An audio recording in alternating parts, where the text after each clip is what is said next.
Kepulangan mistik Dahlia telah diketahui semua orang. Orang yang terdekat merasa marah dan kecewa. Asna telah bongkarkan kerja jahat Dahlia agar tiada siapa lagi yang menjadi mangsa dengan cara yang keji. Dah tengok abang macam penat je.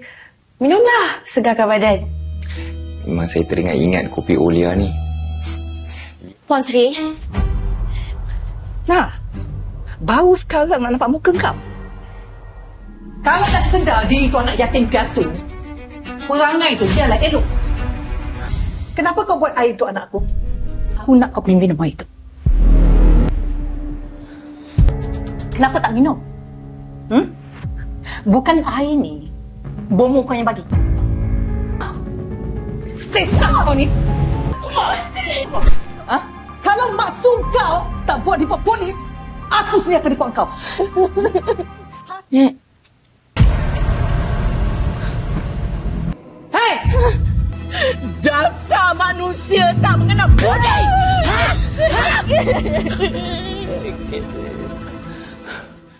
Rafiq mahu mengejar semula cinta pujaannya. Dia mesti tabah untuk cuba tumbangkan ego Cepaka Humairah. Saya nak jumpa Maira. Dia ada kat rumah kan? Oh, Cik Maira.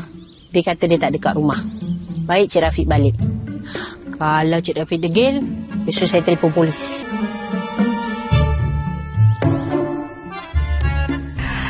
Sekarang ni, dunia ni aku yang punya. Goodbye, Budin. Goodbye.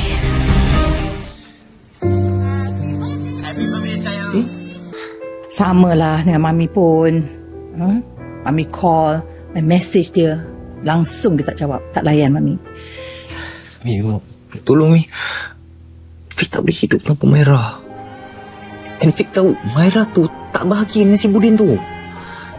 Okay. I try my very, very best. Satu persatu kifarah melanda Amar dan Rafiza. Rezeki makin sempit dan di saat itu Amar mula sedar segala dosa yang pernah dilakukan pada anak dan isterinya. Hello. Kami datang nak tarik kereta ni. Mana boleh? Ini kereta aku lah. Cik. Ini kereta aku lah. Cik! Kereta aku! Bagai nak mati aku buat 2-3 kerja. Tapi kenapa? Kenapa rezeki aku tak cukup? Ya abang, pergilah buat 2-3 kerja. Cari duit lebih. Abang tu pemalas. Yang susahnya nak bini. Aku yang pemalas ke kau? 3 kerja dah aku buat sekarang ni, kau tahu? Tapi rezeki aku tetap sempit. Kau tahu kenapa tak? Sebab aku abaikan Lily. Aku abaikan Aina. Aku abaikan Hakim. Allah dah uji kita macam ni pun. Kau tak nak insaf ke, Fiza?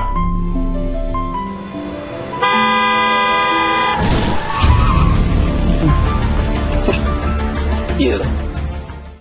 Budin seperti dipergunakan oleh Humairah sebagai alat untuk cemburukan Rafiq. Puan Sri Zabidah pula akan cuba segala cara agar anaknya disatukan juga dengan Humairah. Assalamualaikum. Masuk saya, masuklah. Awak siap Budin?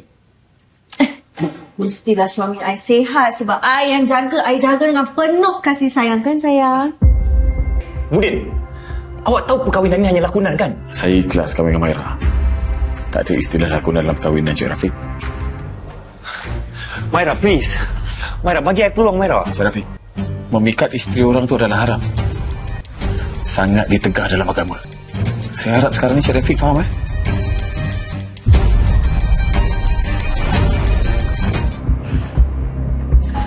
Ya. Biar Mami uruskan semuanya. Okay? You don't worry. Mami, Aunty Okit cakap apa? Maknanya Aunty Okit dah tak nak satukan Fik dengan Maira ke, Mi? Mami, please say something, Mami. Walau apa pun, Mami tetap akan satukan Fik dengan Maira. Cepaka Maira. Perempuan yang angkuh, sombong, belagak. Amir driver tu memang bukan pilihan hati dia lah. Konflik yang semakin hangat untuk minggu seterusnya. apabila munculnya watak baru iaitu Dr. Afifah. Dialah wanita yang akan menggugat cempaka Humairah. Terdetik hati Humairah dengan rasa cemburu. Tapi rasa itu dibenam oleh ego yang tinggi melangit. Dia akan buatkan Budin sakit hati dengannya, iaitu dia keluar bersama dengan Rafiq. Nampaknya Humairah berani melawan soal hukum. Budin tidak akan berdiam diri dan tidak akan gelakkan dirinya sebagai suami yang dayus. Sampai bilakah Budin mahu pertahankan rumah tangganya?